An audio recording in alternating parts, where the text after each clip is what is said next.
మోసపోయినట్టు గ్రహించిన వారు పోలీసులను ఆశ్రయించారు. దీంతో రంగంలోకి దిగిన పోలీసులు కేసు నమోదు చేసుకున్నారు.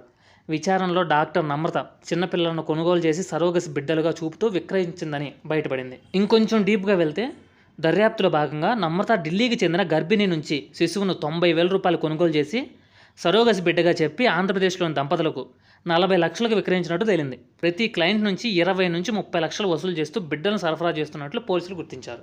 అయితే ఇప్పటికే నమ్రతపై ఆంధ్రప్రదేశ్, తెలంగాణలో 10కి పైగా కేసులు నమోదయ్యాయి.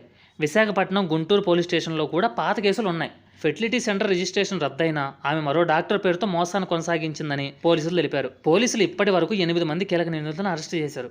ఓకే, ఫైనల్గా ఆమెనైతే ఏదైతే ఫెర్టిలిటీ సెంటర్తో బిజినెస్ చేస్తుందో ఆమెనైతే అరెస్ట్ చేయడం జరిగింది. అండ్ ఆమెతో పాటు ఇంకొక 8 మంది నిందితులను కూడా అరెస్ట్ చేయడం జరిగింది. దీని గురించి ఇంకొంచెం డీటెయిల్గా నాకు వీడియో కావాలంటావా? కింద క్వశ్చన్ చేయి. నువ్వు క్వశ్చన్ చేసిన 24 అవర్స్లో వీడియో నీ ముందుంటుంది.